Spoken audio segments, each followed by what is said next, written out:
श्री सद्गुरु महाराज की जय। श्री सद्गुरु महाराज की जय।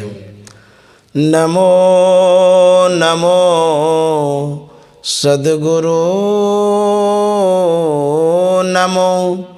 जासम को नयान परम पुरुष होते अधिका। गावे संत सुजान। श्री सद्गुरु महाराज की जय। प्रातः स्मरणीय अनंत श्री विभूषित परमाराध्य सद्गुरु महाराज गुरुदेव महर्षि संत सेवी परमहंस जी महाराज, आसनसोल के प्रबुद्ध श्रोतागण, हमारे आदरणीय इंजीनियर साहब सुनील प्रसाद चौरसिया जी, उसके समस्त परिवार, सत्संग प्रेमी महानुभावों, माता एवं बहनों, हम लोग आज साप्ताहिक सत्संग कर रहे हैं। यह आवास आदरणीय इंजीनियर साहब का है, सुनील बाबू का, और इस आवास पर मैं पहले भी आ चुका हूँ। और जो आनंदमयी दीदी जी हैं, बड़ी श्रद्धावान हैं। कोई भी साधु महात्मा आ जाते हैं तो बड़ा सत्कार करती हैं। समस्त परिवार भी ऐसे ही स्वभाव के हैं। साधु महात्माओं का सत्कार सम्मान इस आवास पर बराबर होते आ रहा है। पहले भी मैं आया हूँ, आज भी मैं यहाँ आया हूँ, तो उसी भाव में, उसी विचार में, उसी सेवा भाव में इन लोगों को पाता हूँ। तो ऐसे सत्संग प्रेमियों को बहुत बहुत धन्यवाद, जो साधु का कदर करते हैं, साधु का सम्मान करते हैं, साधु को अपने आवास पर निवास देते हैं। यह बड़ी खुशी की बात है, प्रसन्नता की बात है। ऐसा सज्जन लोग क्या करते हैं? ये लोग सज्जन हैं, सत्संग प्रेमी हैं, इसलिए इनका संस्कार बड़ा उत्तम दिखता है। इनके परिवार का भी संस्कार बहुत अच्छा है। मैं यहाँ पर सत्संग करने आया, मुझे बड़ी खुशी हुई। और यहाँ का जो वातावरण है बड़ा अच्छा लगता है, शांत एकांत भी है। इस आवास पर अच्छे से ध्यान कर पाता हूँ और सत्संग कर पाता हूँ। एकदम शांति जैसी लगती है ये जगह। तो आज दीदी जी ने कहा कि आज का जो सत्संग है, हमारे पिताजी श्री रामेश्वर बाबू के लिए यह सत्संग है। और इनकी जो माँ है, माँ के लिए भी सत्संग है, क्योंकि वो लोग बड़े वृद्ध हो गए हैं, बूढ़े हो गए हैं, 90-92 वर्ष के हो गए हैं, और वो अस्वस्थ भी चल रहे हैं। उनकी शुभकामना के लिए, मंगल कामना के लिए यह आज का सत्संग है। उनका स्वास्थ्य बेहतर हो और वो अच्छे स्वास्थ्य को प्राप्त करें, गुरु महाराज से यही प्रार्थना है। मुझे प्रेरणादायक यह सत्संग लगा, क्योंकि एक बेटी जो सुदूर में रहती है, कहाँ इनके पिताजी बिहार में और जो आनंदमयी हैं वो बंगाल में रहती हैं, यहाँ से भी अपने माता पिता की सेवा में संलग्न रहती हैं, ख्यालों के द्वारा, शुभकामनाओं के द्वारा, अथवा दूरभाष पर बातचीत करके सेवा करती रहती हैं, हाल समाचार भी पूछती रहती हैं। बेटे का हृदय बड़ा ही सेवा भावना जैसा, और ऐसा होना भी चाहिए। माता पिता ने जो जन्म दिया है, पुत्र का, पुत्री का कर्तव्य होता है, जिस अवस्था में हम हैं जहाँ पर हैं, जिस स्थान में हैं, वहीं से जैसा बन पड़े सेवा करना चाहिए। हाल समाचार लेकर के अथवा शुभ कामना करके, सत्संग करके, जिस तरह से बन पड़े अवश्य करना चाहिए। तो आज आनंदमयी दीदी जी ने यह सत्संग कराया पिताजी के स्वास्थ्य बेहतर के लिए, माताजी के स्वास्थ्य बेहतर के लिए। तो बड़ी अच्छी बात है, ये खुशी की बात है। ऐसी पुत्री जो संस्कारिन तो है ही, साधिका भी हैं और सत्संग सेविका भी हैं, तो बहुत बहुत धन्यवाद इनको। तो आज हम लोग साधु चरित्र के विषय में पाठ सुन रहे थे। साधु का जीवन कैसा होता है, साधु का चरित्र कैसा होता है, उस विषय में सुन रहे थे। एक प्रसंग जो मुझे स्मरण में याद आ रहा है, इनके पिताजी ने, रामेश्वर बाबू ने ही कभी मुझे कहा था, बताया था कि एक बार वो गुरु महाराज के पास गए थे। तो उस समय ये ऐसे ही खाली हाथ गए थे, न कपड़ा था न छाता था इनके पास में। तो गुरु महाराज ने कहा था कि जब कभी आप घर से निकलते हैं उस समय साथ में एक छाता होना चाहिए, और जब घर से निकलते हैं तो जल पी करके निकलिए। ये बात मुझे बतलाया था रामेश्वर बाबू ने कि देखिए गुरु महाराज दूरदृष्टा थे, दूरदृष्टि थी उनकी। वो किस तरह से हम श्रद्धालुओं को सिखाया करते थे कि जब घर से बाहर आप जाते हैं तो जल पी लीजिए, क्योंकि बाहर जाने के बाद कोई आवश्यकता हो जाए या प्यास लग जाए, पानी मिले ना मिले, पानी पी करके जब आप घर से निकलते हैं तो आपको कमजोरी भी नहीं होगी और विशेष परेशानी महसूस नहीं करेंगे। और छाता चादर के विषय में भी बोले थे। छाता इसलिए लेने कहे होंगे कि कहीं धूप अधिक हो जाए उससे भी बच सकते हैं, या पानी पड़ने लगे तो उससे भी बच सकते हैं। चादर लेने के लिए इसलिए कहे होंगे कि कभी आवश्यकता हो जाती ठंड के समय में ओढ़ने की ज़रूरत हो, तो ये अति आवश्यक जो चीज़ है उनको लेकर के आने के लिए इनको कहा गया था। तो परमाराध्य गुरु महाराज का प्यार और स्नेह रामेश्वर बाबू को मिला हुआ है और उनकी कृपा भी है, पहले से भी कृपा ये प्राप्त किए हुए हैं। तो इनके विषय में बहुत सारी बातें हैं और ये बड़े अच्छे साधक भी हैं रामेश्वर बाबू।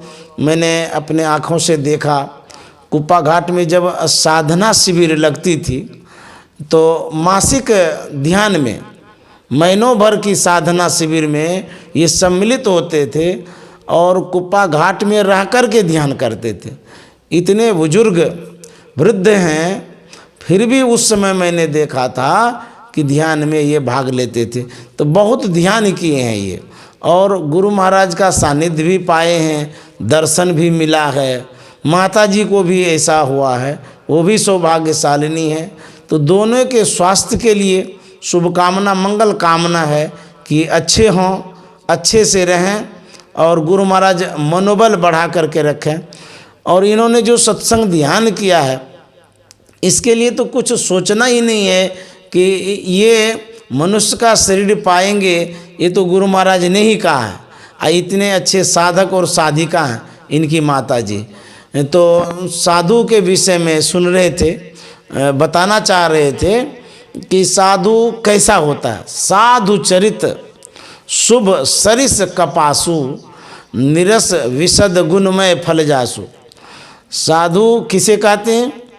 जिनका चरित्र विशाल हृदय वाला हो, जो दूसरों को अच्छे दृष्टि से देखता हो, भलाई करता हो, उपकार करता हो, अपने दुख सहते हैं, दूसरे को सुख पहुंचाते हैं, उसको साधु कहते हैं। कहते हैं कि वो निरस विशद गुणमय फल जासु। सन होता है, पटवा होता है, उसमें रस नहीं होता है लेकिन उसमें गुण बहुत होता है। उसी तरह से साधु जो होते हैं विशाल गुण वाले होते हैं, हृदय वाले होते हैं, परोपकारी होते हैं। साधु के विषय में कहा गया है कि खोद खाद धरती से काट कूट बन रहा है, कटुक वचन साधु से और से सहा न जाए। जो कड़वा वचन है, जो कठोर वचन है, सर्वसाधारण नहीं सह पाते हैं, विवाद कर बैठते हैं, लड़ाई कर देंगे यदि कड़वा वचन कहिएगा तो। लेकिन साधु महात्मा लड़ाई नहीं करते हैं, वो सब सह लेते हैं। जैसे कितना भी खोद खाद करिए धरती कुछ नहीं बोलेगी, कितना भी काट कूट कर लीजिए जंगल कुछ भी नहीं बोलेगा। उसी तरह से साधु को कितना भी सता लीजिए वो बेचारे सह लेंगे, लेकिन आपको दुख नहीं देंगे। ऐसे साधु होते हैं। एक लघु कथा है जो मैं सत्संग में बराबर रखा करता हूँ, कहा करता हूँ। एक महात्मा गंगा के किनारे स्नान करने के लिए पहुँचता है। वहाँ बहुत से यात्री थे, स्नान करने वाले सब स्नान कर रहे थे। महात्मा जी जैसे ही किनारे में पहुँचे तो इन्होंने देखा कि उस जलधारा में एक बिच्छू उबडुब कर रहा है। इनके हृदय में दया आ गई कि जीव है मर जाएगा। तो इनकी जो भावना थी, बचाने की भावना थी, उपकार की भावना थी, तो महात्मा जी प्रवेश करते हैं उस बिच्छू को ऊपर करने के लिए कि डूब न जाए। जब यात्रियों ने देखा, जो स्नान कर रहे थे उन लोगों ने जब देखा, तो लोग कहते हैं कि महात्मा जी आप कहाँ जा रहे हैं? तो जा तो रहे थे बिच्छू को ऊपर करने के लिए। तो महात्मा ने कहा कि बिच्छू उबडुब कर रहा है, उसको सूखी ज़मीन में फेंक देंगे, उसका प्राण बच जाएगा, जान बच जाएगा। तो लोगों ने कहा कि महाराज आपको पता है कि कितना विषधर ये है, एक बार यदि डंक मारेगा तो प्राणे पखेरु उड़ा देगा, इसीलिए मत जाइए उसको ऊपर करने के लिए। तो महात्मा परोपकार की भावना से जा रहे थे कि जो होगा देखा जाएगा। बढ़ते बढ़ते बिच्छू के पास गए, हाथ लगाए। जैसे हाथ लगाए स्वभावतः बिच्छू डंक मार दिया। तो डंक मारा तो हाथ पीछे किया। लोगों ने देखा कि महात्मा को डंक मारा है। फिर सावधान करते हुए किसी ने कहा कि महाराज आपको एक बार डंक मारा, अभी भी तो सावधान हो जाइए, अब तो छोड़ दीजिए, क्यों बचाने के फेड़ में है। महात्मा जी ने सुना जरूर लेकिन अनसुना कर दिया, फिर हाथ लगा दिया, फिर डंक मारा। लोग कहते हैं महात्मा सब बड़ा बेवकूफ़ होता है, कह रहे हैं तब भी नहीं समझ रहा है। उसके बाद बिच्छू डंक मार रहा है तब भी नहीं समझ रहा है। उसके बाद तीसरी बार वो हाथ लगाते हैं और उस बिच्छू को सूखी ज़मीन में फेंक पाते हैं। उसके बाद महात्मा जी जैसे ही ऊपर हुए पानी से, वहाँ जो व्यक्ति थे उन लोगों ने कहा कि महाराज आप गजब के आदमी हैं। अरे कितना बिच्छू उबडुब करते रहता है, कितना जीव जंतु मरते रहता है, कितना को आप बचाइएगा? आपको मारा ना डंक, अब बुझिए पीड़ा, दर्द हो रहा है ना आपको। कितना भी कहे आप माने ही नहीं, कितना को आप बचाइएगा? ऐसा आपने क्यों किया? तो महात्मा ने कहा कि देखो जी, जब जड़ जीव बिच्छू अपने काटने के स्वभाव को नहीं बदल सकता है, तो हम तो साधु हैं, महात्मा हैं, परोपकार की भावना से हम कर रहे थे, तो हम अपने परोपकार की भावना को क्यों छोड़ दें? जब जड़ जीव बिच्छू अपने काटने के स्वभाव को नहीं छोड़ सकता है, तो हम अपने परोपकार की स्वभाव को कैसे छोड़ दें? तो वो उनका स्वभाव था काटने का, वो काट रहा था, मेरा स्वभाव था ऊपर करने का, तो मैं ऊपर कर रहा था। तो सबका अपना अपना स्वभाव होता है। साधु का अलग स्वभाव होता है, गृहस्थ का अलग स्वभाव होता है, सज्जन का अलग स्वभाव होता है और दुर्जन का अलग स्वभाव होता है। तो जो जिस स्वभाव के होते हैं तदनुरूप वो व्यवहार करते हैं। तो साधु महात्मा किस स्वभाव के होते हैं? परोपकार के स्वभाव के। उसको कष्ट भी देंगे तब भी वो उपकार ही करेंगे, परोपकार ही करेंगे, भला ही करेंगे। तो इसीलिए साधु को जहाँ भी मिले, जिस स्थिति में मिले, प्रणाम करना चाहिए। उसके बाद सेवा करनी चाहिए। साधु की जब सेवा करते हैं तो समझ लिए साधु जिस रूप में है, समझ लिए वो भगवान का स्वरूप होगा। जब साधु मिलते हैं, साधु मिले, साहब मिले, अंतर रही न रेख। तो कहते हैं जब साधु मिलते हैं उस रूप में हो सकता है साहब मिले, परमात्मा मिले। इसीलिए हम अपनी भावना के अनुरूप उनकी सेवा करें। किस वेश में, किस देश में, किस परिवेश में कौन मिलेंगे कोई पता है? परमात्मा किस रूप में आएंगे? तो जो मानव का रूप है, जो साधु का रूप है, जो सज्जन का रूप है, उसी रूप में तो आएंगे। परमात्मा भगवान विविध रूप धारण करते हैं। हो सकता है आपके नज़रों में वो परमात्मा ही होंगे। यदि चूक कर गए तो चूक कर गए तो भूल हो गई, भूल हो गई तो दुख होगा। मैंने बहुत साधु महात्माओं को देखा है। जब मैं कॉलेज में पढ़ता था, जहाँ मेरा डेरा था, वो बाज़ार के बगल में ही डेरा था। तो उस गली हो कर के भिखारी, भिक्षु, साधु, सन्यासी, बैरागी, विविध तरह के लोग जाया करते रहते थे। कभी कभी मैं किसी साधु को, जो बूढ़े होते थे, पुराने होते थे, अपने कमरे में बुलाता था।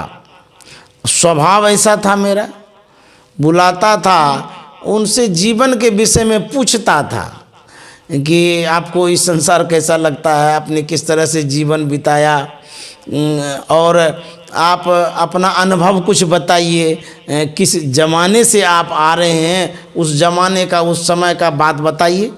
तो अपना जो होता था वो शेयर करते थे, जो भी बातें होती थी वो बताते थे, अपने समय की बात, अपने जीवन की बात।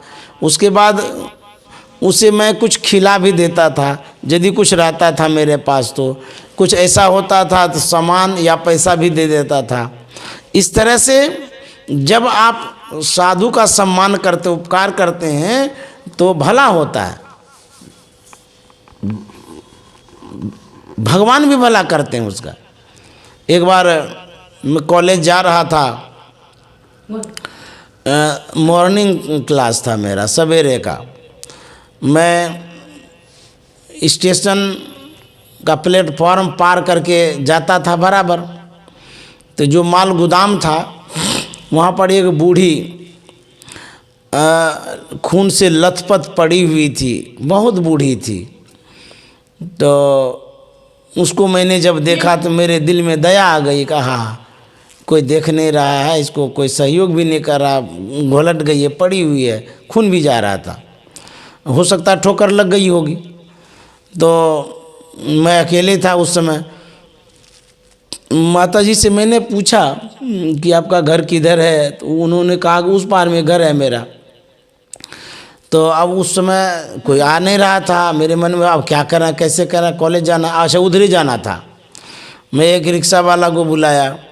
मैंने कहा कि मेरे पास मात्र 5 रुपया है, क्योंकि वो भी रखा था इसलिए कि सवेरे सवेरे जाता था तो कोई जलपान उलपान खरीद करके खा लेंगे, इस ख्याल से रखा था, क्योंकि 11-12 बज जाता था रूम पर आने में। तो मैंने सोचा कि कोई बात नहीं, आज उपवास ही सही, माता जी का भला ही तो कर लो। तो रिक्शा वाले को बुलाया, उनसे मैंने कहा कि देखिए 5 रुपया ही है, माता जी को इनके घर तक छोड़ देना है, जाएंगे? उन्होंने कहा हाँ ठीक है, चले जाएंगे। तो मैं रिक्शा पर बैठा, माता जी को बैठा लिया। उसके बाद जहाँ उसका घर था वहाँ रिक्शा से छोड़ दिया। तो यह जो उपकार है, यह परोपकार है, करना चाहिए। इसके करने से क्या होता है? इसके करने से हमारे अंदर में विनम्रता आती है, स्वभाव अच्छा होता है, उसके बाद भगवान की कृपा भी होती है। तो इस तरह से जब कभी आवश्यकता हो, ज़रूरत ऐसा होता है कभी किसी को, तो मदद करना चाहिए। तो साधु ऐसे ही होते हैं। साधु का स्वभाव होता है दूसरे का उपकार करना। मैंने गुरुदेव को देखा, महर्षि संत शिवी जी महाराज को, उनका स्वभाव कैसा था? बहुत ऐसे लोग आते थे जिनको पैसे की आवश्यकता होती थी विवाह के समय, या जब बीमारी हो जाती थी इलाज कराने के लिए उनको पैसा नहीं होता था तो गुरुदेव के पास आते थे मांगने के लिए, या कोई कुछ धर्म का काम करते थे या आश्रम भी बनाते थे या और भी कोई शुभ काम करते थे, जिनको ज़रूरत होता था वो आते थे मांगने के लिए। तो मैंने देखा महर्षि संत सेवी जी महाराज को वो कुछ न कुछ दे दिया करते थे दान स्वरूप। तो बहुत से बच्चों को पढ़ाने में सहयोग किए, बहुत लोगों को घर बनाने में सहयोग किए, बहुत लोगों को रोजगार बढ़ाने में सहयोग किए, बहुत लोगों को स्वास्थ्य बनाने में सहयोग किए। इस तरह से मैंने गुरुदेव महर्षि संत सेवी जी महाराज को देखा। पहले से भी करते होंगे, तो जब मैं सेवा में था तब मैंने देखा इस तरह से उपकार परोपकार करते थे। उसके बाद उनके जीवन को जब मैंने देखा तो बड़े दयालु स्वभाव के थे। गर्मी का मौसम था, गुरुदेव शाम के समय टहल करके आए। कुप्पा घाट के निवास के आगे बरामदा था पहले, वहाँ पर कुर्सी पर बैठा करते थे और जो श्रद्धालु भगत होते थे वो आते थे दर्शन करते थे। वहाँ फुलवाड़ी भी थी पहले, वहाँ एक नलका था जिससे पानी लेकर के फूल को पटाया करते थे। वो जो नलका था उस नलके में कोई कोई पक्षी मुंह लगा करके पानी पीना चाह रहे थे। बंदर भी आता था तो वो भी मुंह लगाता था। जब गुरुदेव की दृष्टि पड़ी, उन्होंने जब देखा तो जो उस समय निवास के सेवा में रहते थे, उस समय गुरुदेव ने कहा उनसे एक पात्र रख दीजिए नलका के पास और वहाँ पानी भर दीजिए और जो भी जीव जंतु आएंगे वो पिएंगे, चाहे कौवा हो, मैना हो, बंदर हो, कोई भी। तो मैंने देखा कि जब से कहा गया तब से लेकर के जब तक गुरुदेव शरीर में रहे उस पात्र में पानी भरवाते रहे। देखिए कि जीव साधारण जीव है, उसके प्यास को महसूस कर रहे थे कि देखिए प्यासा है ये जीव। कैसी दृष्टि थी, कितनी संवेदनशील भावना थी गुरुदेव की कि उसके पक्षी के लिए भी ख्याल किया करते थे। इस तरह से हमारे गुरुदेव थे। ऐसे साधु होते हैं, साधु का स्वभाव ही होता है परोपकार करना। आप दधीची का नाम सुने होंगे। जब धर्म की रक्षा के लिए देवताओं ने उसके हड्डी की मांग की कि आपकी हड्डी की आवश्यकता है, आप हड्डी देंगे तो राक्षसों का इससे संहार करेंगे, सहर्ष अपने जीवन को दान कर दिए धर्म के नाम पर कि कोई बात नहीं है, यदि मेरे इस शरीर से धर्म के कार्य में सफलता मिले, धर्म का उत्थान हो, धर्म की अभिवृद्धि हो, दूसरे का प्राण बचाया जाए तो मैं अपना प्राण न्यौछावर करता हूँ। तो दधीची ने हड्डी दिया था ना, सुने ही होंगे। ऐसे सब महापुरुष इस धराधाम पर हुए हैं कि परोपकार के लिए, दूसरे के उपकार के लिए अपना प्राण दे देते हैं। ऐसे साधु होते हैं। एक महात्मा थे, नदी पार कर रहे थे। उस नाव पर कई एक युवक भी थे। तो युवक महात्मा से मखौल करना चाह रहे थे, मजाक करना चाह रहे थे, अशिष्ट व्यवहार करना चाह रहे थे। महात्मा जी से कुछ कह रहे थे। महात्मा ने सोचा कि उदंड सब युवक है, इसका मुंह लगाना ठीक नहीं है। तो महात्मा जी सुनते जा रहे थे, कुछ बोल नहीं रहे थे। नाव चली जा रही थी, बीच धारा में चली गई और महात्मा सोचने लगे ये बोलता है तो बोलने देते हैं, हमको बोलना ही नहीं है। युवक लोग क्या करता है, विचार करता है कि अरे हम लोग इसको कुछ कहते हैं, कुछ नहीं बोलता है, इसको उकसाना चाहिए, उकताना चाहिए, तब ये बोलेगा। बोले क्या करें? बोले कि इसके ऊपर पानी छिड़काव करो, अपने ही बोलेंगे। देखिए, विवाद बढ़ाने के लिए वो लोग चाह रहा था, महात्मा जी सब सह रहे थे। युवक लोग क्या किया, नदी के जल को कोवे में लिया और महात्मा पर छींटना शुरू किया। तो महात्मा जी भीज रहे हैं, फिर भी चू नहीं कर रहे हैं, बोल ही नहीं रहे हैं। तो युवक लोगों को भी लगता था कैसे महात्मा है, विचित्र हैं, हम लोग तंग करते हैं तब भी नहीं बोल रहे हैं। होते होते बहुत पानी पड़ गया महात्मा के ऊपर, तब भी महात्मा टस से मस नहीं कर रहे हैं। भोले बाबा ने कहा है कि साधु अवज्ञा तुरंत भवानी, कर कल्याण अखिल के हानि। जो साधु की अवज्ञा करता है, अपमान करता है, सताता है, तो भोले बाबा कहता हमको बर्दाश्त नहीं होता, हम नौ कर देते हैं।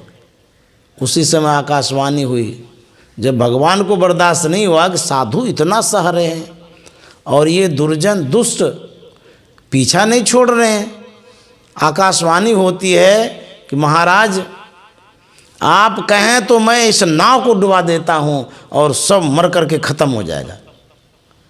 तब महात्मा बोले आकाशवाणी पर कि प्रभु ऐसा नहीं करिए, नाव को नहीं डुबाइए, आप इतना कृपा कर दीजिए कि जितने दुष्ट हैं, जो हमको सता रहा है, उसके मने को उलट दीजिए, उसका मन सुलटा हो जाएगा, अच्छा हो जाएगा, वो भी बच जाएंगे और हम लोग भी बच जाएंगे। फिर दूसरे के साथ इस तरह से दुर्व्यवहार नहीं करेगा। अब जरा सोचिए, जिसको इतना सताया जा रहा है, वो प्रभु से प्रार्थना क्या करते हैं, नाव नहीं उलटिए, इसके मने को उलट दीजिए। ऐसे साधु होते हैं, और जितना साधु सहते हैं उतना कोई नहीं सह सकता है, इसीलिए उसका नाम साधु पड़ा। इसीलिए सब कोई उन्हें प्रणाम भी करते हैं। तो साधु सहते हैं परोपकार के लिए, उत्थान के लिए, दूसरे के कल्याण के लिए। इस तरह से गोस्वामी जी ने साधु के चरित्र के विषय में बतलाया है, कहा है। हम लोगों को संत महात्मा सत्संग के विषय में बतलाया करते हैं। सत्संग क्या है? सत्संग में दो शब्द है, एक सत है, दूसरा संग है। सत के संग को सत्संग कहते हैं। सत किसे कहते हैं? सत सोई जो बिन से नहीं, जिसका विनाश नहीं होता उसे सत कहते हैं, अर्थात परमात्मा। परमात्मा के संग को हम लोग सत्संग कहते हैं। लेकिन यह बहुत ही टफ है, कठिन है, दिक्कत है परमात्मा का संग पाना। लेकिन संतों ने ये भी कहा है कि इसको कई भाग में बांट दिया है। जैसे हम लोग परमात्मा के संग को एकाएक तो नहीं कर पाते हैं, तो प्रारंभ करने के लिए संतों ने कहा आप शास्त्र का अध्ययन करिए, ये भी एक सत्संग है। पढ़िए, संतवाणी को पढ़िए, शास्त्रों को पढ़िए, महापुरुषों के वाणी को सुनिए, ये भी एक सत्संग है। दूसरा, जब कोई महात्मा आते हैं आपके घर पर तो उनके प्रवचनों को आप सुनते हैं, तो ये भी एक सत्संग है। तीसरा, जब आप ध्यान करते हैं, ध्यान में जब उपलब्धि होती है, प्राप्ति होती है, वह उच्च कोटि का सत्संग है, उसी से परमात्मा की प्राप्ति होती है। तो तीन तरह का हो गया। आप घर में हैं, यदि कोई साधु महात्मा नहीं है तब भी आप सत्संग कर सकते हैं, स्तुति विनती पाठ करके। दूसरा, जब साधु महात्मा आते हैं तो उसके साथ सत्संग कर सकते हैं। तीसरा, जब आप युक्ति ले लिए हैं ध्यान का, तो घर में बैठ कर के जब आप ध्यान करेंगे तो तब जो सत परमात्मा है उसकी उपलब्धि होगी, प्राप्ति होगी। एक नंबर का ये सत्संग है। इस तरह से साधु महात्माओं ने कहा आप जहाँ रहें वहाँ सत्संग कर सकते हैं, जिस स्थिति में हैं। कहीं भी हैं आप सत्संग करेंगे तो आपको लाभ मिलेगा। इस तरह से संतों ने सत्संग करने के लिए बतलाया है। तो गुरु महाराज ने भी कहा सत्संग नित्य और ध्यान नित्य, रहिए करत संलग्न हो, व्यभिचार चोरी नशा हिंसा झूठ तजना चाहिए। रोज सत्संग करना चाहिए। कहेंगे रोज सत्संग क्यों करना चाहिए? जिस तरह से आप भोजन करते हैं, आपसे पूछे हैं कि रोज भोजन क्यों करते हैं, तो आप कहेंगे कि यदि भोजन नहीं करेंगे तो हम कमज़ोर हो जाएंगे, पौष्टिकता की कमी हो जाएगी, यदि अन्न नहीं लेंगे तो कमज़ोर हो जाएंगे, इसीलिए हम रोज़ भोजन करते हैं। तो हमारे जीवन में दो पार्ट है, एक शरीर का और दूसरा आत्मा का। तो शरीर के लिए हम लोग सब सुख सुविधा उपलब्ध करते हैं, खाते हैं, कमाते हैं, कपड़ा पहनते हैं, घर बनाते हैं, विविध तरह का उपाय करते हैं शरीर सुख के लिए। अधिकतर लोग शरीर सुख में भूले हुए रहते हैं, तो जो आत्म सुख है उसके लिए प्रयत्न नहीं करते हैं। तो शरीर सुख के लिए यदि आप जीवन भर प्रयत्न करते रहे तो शरीर तो एक दिन छूट जाएगा ना, शरीर तो साथ जाएगा नहीं, एक दिन छूटेगा तो फिर आपके साथ क्या जाएगा? जो आप जीवात्मा हैं, जीवात्मा की क्या स्थिति होगी, क्या दशा होगी, क्या हाल होगा उसका। तो इसीलिए संत महात्मा कहते हैं कि शरीर के लिए अन्न चाहिए और आत्मा के लिए भजन चाहिए। दोनों जरूरी है, लोक भी बनाना है, परलोक भी बनाना है। तो सत्संग इसलिए ज़रूरी है कि मरने के बाद जो हम यहाँ से जाएंगे, यह संस्कार लेके जाएंगे। सत्संग का संस्कार, सेवा का संस्कार, मानव जीवन को यदि आप पाना चाहते हैं उसके लिए सत्संग की बड़ी आवश्यकता है। मानव जीवन के अतिरिक्त जो जीवन है उस जीवन को जरा सोचिए कैसा जीवन है। बैल है वो बोल नहीं पाता है, गाय है वो गा नहीं पाती है, घोड़ा है देखिए उसका क्या भोजन है, हाथी है वो क्या खाता है, केला का थंब। उसी तरह से यदि हम उस जीवन में चले जाएंगे, कौन जीवन में? जो जानवर का जीवन है, जो निम्न स्तर का जीवन है, जो अज्ञान अवस्था में पड़ा हुआ जीवन है, तब क्या हाल होगा? अभी तो हम लोग हलवा पूरी रसगुल्ला खाते हैं, अब बैल बन जाएंगे तो कुट्टी खाना पड़ेगा, भूसा खाना पड़ेगा। कल्पना करिए कैसे खाएंगे? खाया जाएगा? सूखी कुट्टी बैल को दिया जाता है, देखिए। तो साधु महात्मा कहते हैं कि अपने जीवन को बनाइए।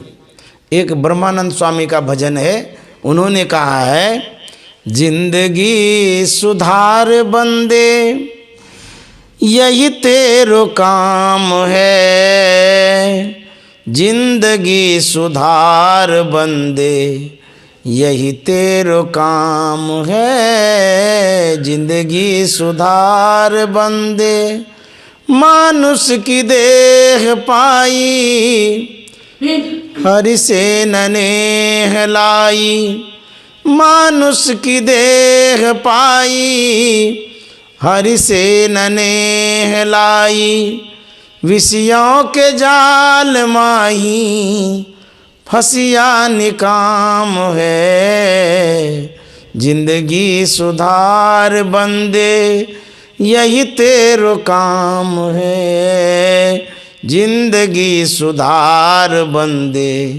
यही तेरो काम है, जिंदगी सुधार बंदे। जब कोई काम बिगड़ जाता है उसे सुधारने के लिए हम लोग सलाह देते हैं कि देखिए इस तरह से ये काम मत करिए, इसको सुधारिए। हम लोग जब बच्चे थे, दूसरा तीसरा में पढ़ते थे, तो उस समय लिखना लिखते थे, हैंड राइटिंग बनाते थे, तो उस समय इंक से लिखा करते थे। एक दबात होता था, इंक होता था, उसमें खड़ी कलम रखते थे, उसको डुबाते थे, लिखते थे। तो जो हमारे शिक्षक थे वो बराबर कहा करते थे कि कॉपी में इसको लिखा करो, इससे अक्षर खूब सुंदर बनेगा। इस तरह से सुधारते थे अपने अक्षरों को। तो जो कुछ बिगड़ा हुआ रहता है उसको सुधारने के लिए कहा जाता है, अथवा स्वयं सुधारते हैं। अपने डायरी में लिखिए कि हमारा क्या क्या बिगड़ा हुआ है। सुबह से लेकर के शाम तक दिनचर्या को लिखिए कि हम कर क्या रहे हैं। तो तब आपको पता चलेगा।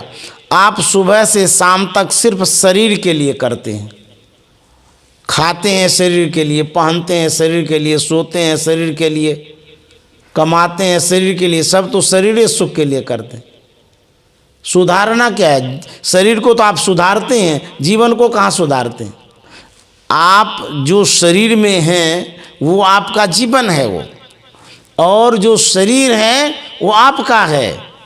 शरीर में रहने वाले आप हैं, तो शरीर को रोज सुधारते हैं, नहा करके, पहन करके, और जीवन को सुधारते नहीं हैं। जीवन को कैसे सुधारेंगे? जीवन को सुधारने के लिए अच्छे संस्कार की आवश्यकता है, सत्संग की आवश्यकता है, ध्यान की आवश्यकता है। यदि जीवन नहीं सुधरेगा तब क्या होगा? कहता जीवन को यदि नहीं सुधारेंगे तो जीवन बदतर हो जाएगा, निकृष्ट योनियों को प्राप्त करेगा, फिर दुख भोगना पड़ेगा। कबीर साहब ने कहा, लख 84 भरम के पाँव पे अटके आए, अब की पासा ना पड़े तो फिर 84 जाए। 84 लाख योनियों में चले जाएंगे। संत महात्मा कहते हैं इसको सुधारिए। घड़ा बनाने वाला कुंभकार होता है, घड़ा जब बनाता है उसको सुधार के बनाता है, सुंदर बनाता है, तब जाकर के शहर में जाकर के बेचता है तो अच्छा पैसा मिलता है। उसी तरह से गुरु महाराज ने यह एक अवसर दिया है, सत्संग का अवसर, ध्यान का अवसर, साधु सेवा का अवसर। ये अवसर इसलिए दिया है आप अपने जीवन को सुधार सकते हैं। कॉलेज में जब जाते हैं पढ़ने के लिए, स्कूल में जब पढ़ते हैं तो अपने भौतिक जीवन को सुधारते हैं, भौतिक शिक्षा को सुधारते हैं, भौतिक ज्ञान को सुधारते हैं।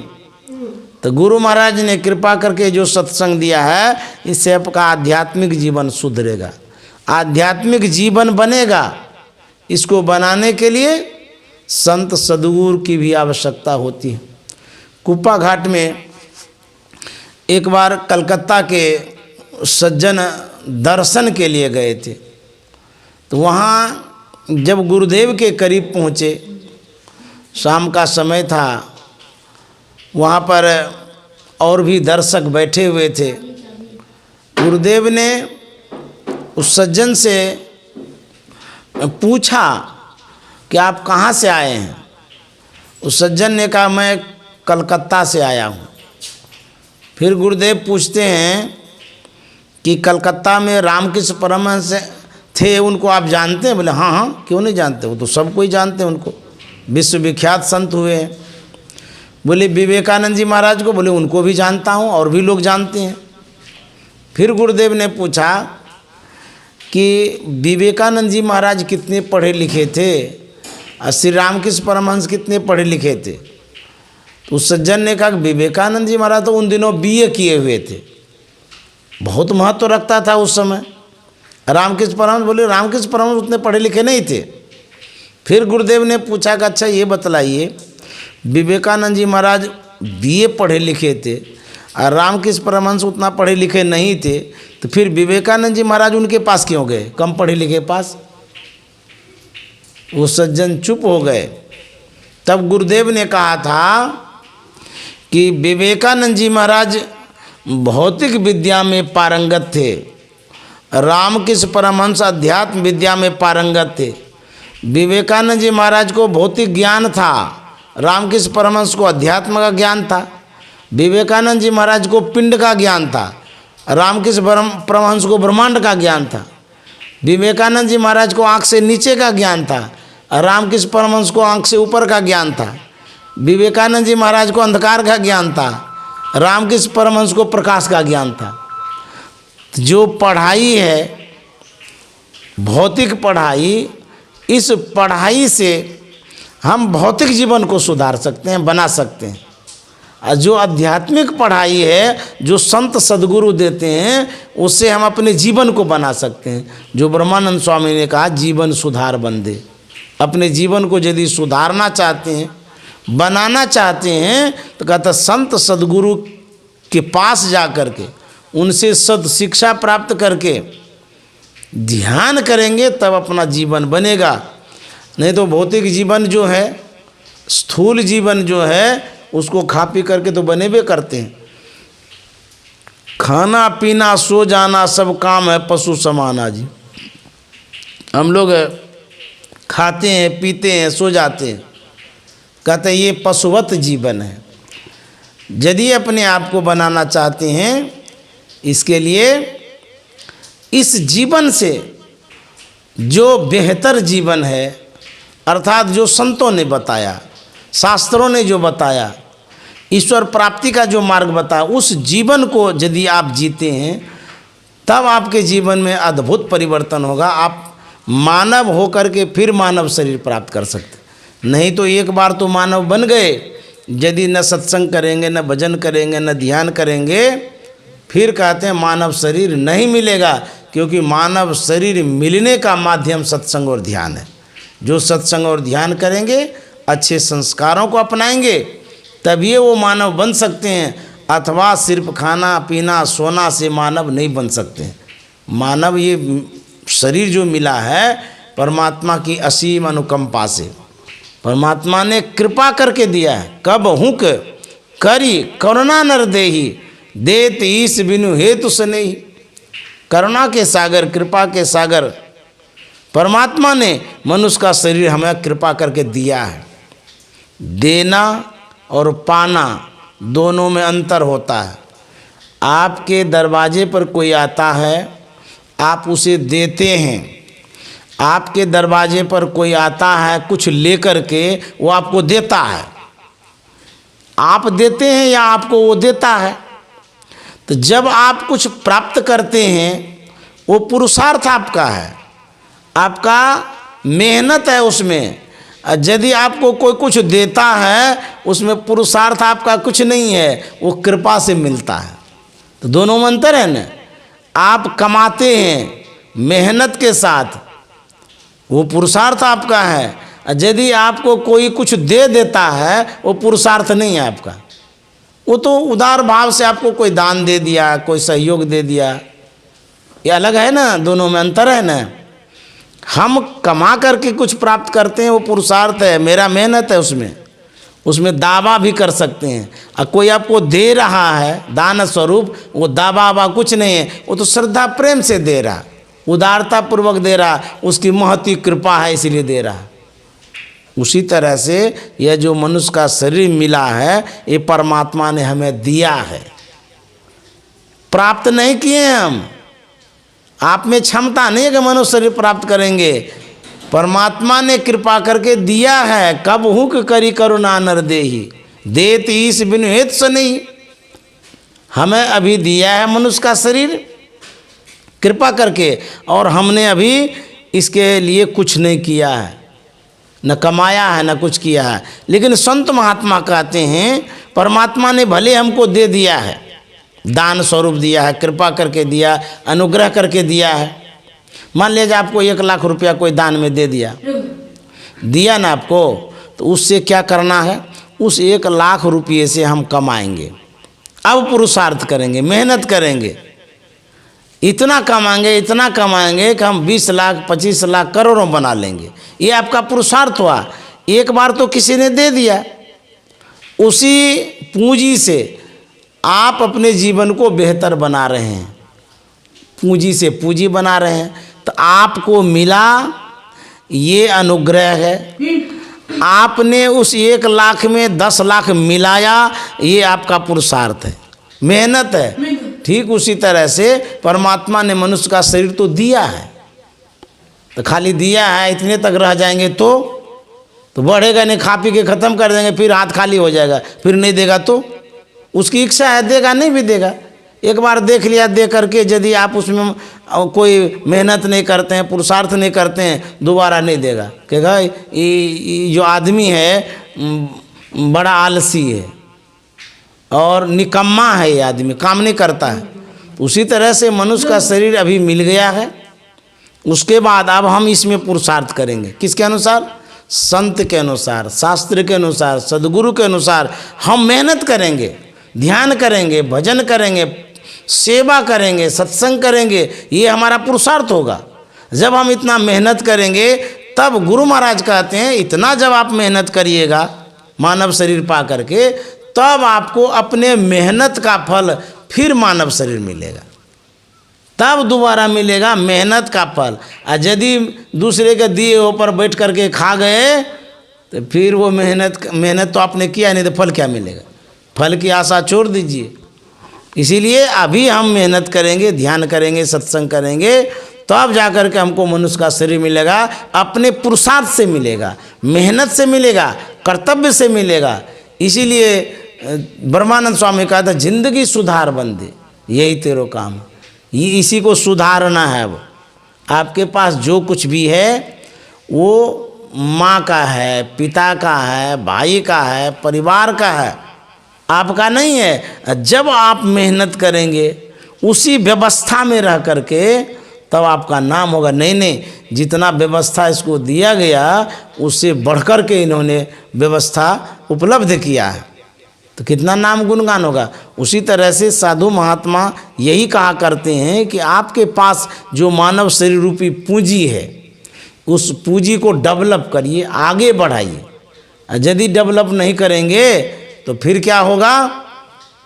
तब तो कहते 84 लाख योनि में जाना पड़ेगा, क्योंकि ये तो मुफ्त में मिला हुआ है भगवान की कृपा से। हम मेहनत नहीं करेंगे तो फिर नहीं मिलेगा। एक लघु कथा कह के मैं विराम देना चाहूँगा। एक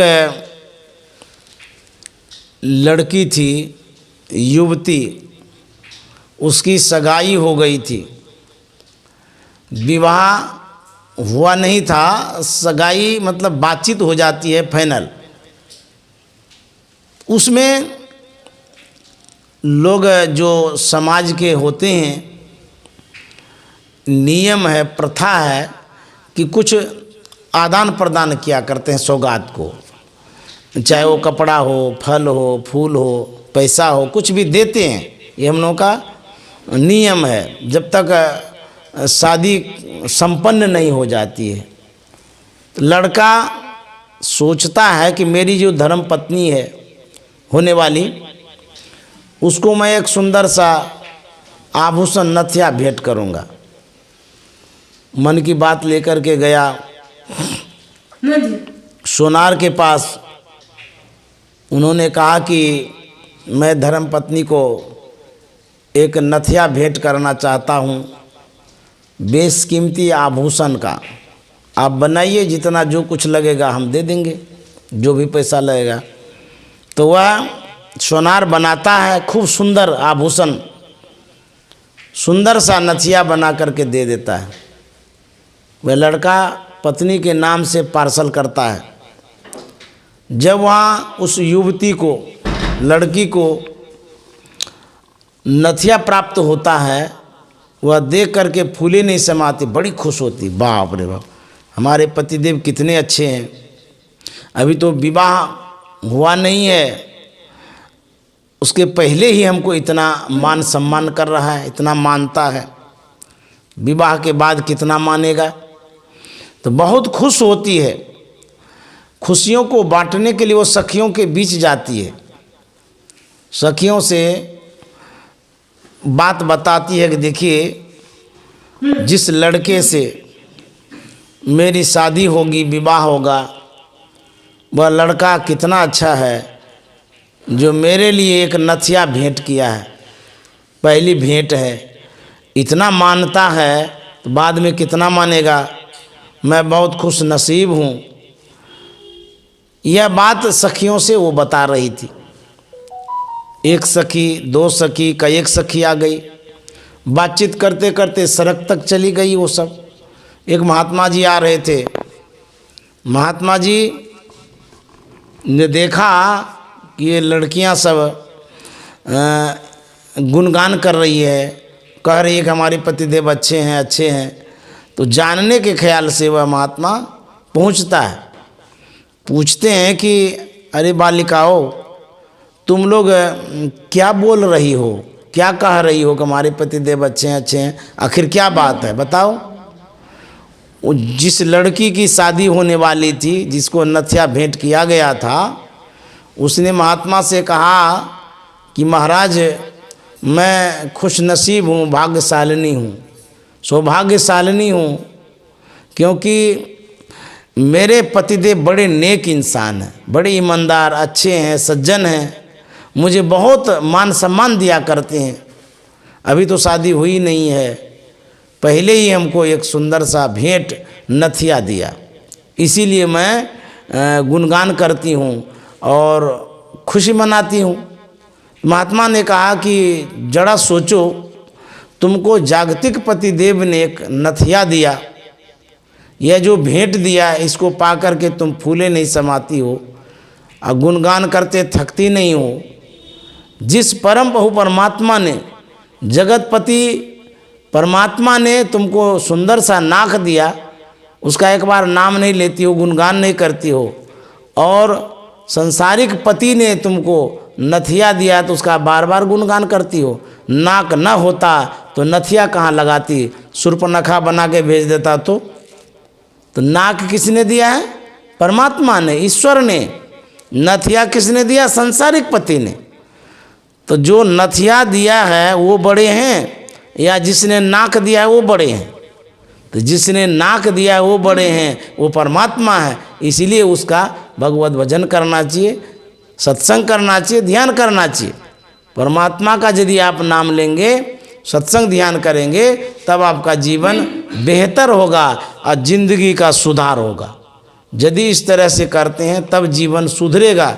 जैसा कि गुरु महाराज ने कहा, संसार का जो काम है उसको भी समय समय पर करना है और सत्संग ध्यान जो है उसको भी समय समय पर करना है। सदगृहस्थों में समय का अभाव जरूर दिखता है, लेकिन यह जो जीवन है, जिस जीवन में हम सदगृहस्थ व्यतीत कर रहे हैं, बरत रहे हैं, यह जीवन क्षणभंगुर है, समाप्त होने वाला है। लेकिन जो जीवन आपका निजी जीवन है, अपना जीवन है, आत्म सुख वाला जो जीवन है, उसके लिए भी आपको प्रयत्न करना ही पड़ेगा। क्योंकि इसी जीवन में यदि घर गृहस्थी वाला जीवन में लटके रहेंगे तो फिर जो आपका अलौकिक जीवन है, आध्यात्मिक जीवन है, अंतर का जो जीवन है, उसको कब बनाएंगे, कैसे बनाएंगे? परमात्मा तो ये नहीं समझेंगे कि इसको घर गृहस्थी का बहुत काम था, इसीलिए ये घर गृहस्थी के कामों में लटके रहे तो इनको मनुष्य का शरीर दे देंगे। नहीं, परमात्मा ने एक अवसर दिया आपको मनुष्य शरीर दे करके। अब आपका कर्तव्य होता है कि मनुष्य शरीर में आकर के संसार का भी काम करेंगे भरण पोषण के लिए, उसके बाद जो परमार्थ का काम है सत्संग भजन ध्यान ये भी करेंगे। तो दोनों करने के लिए यह अवसर दिया है।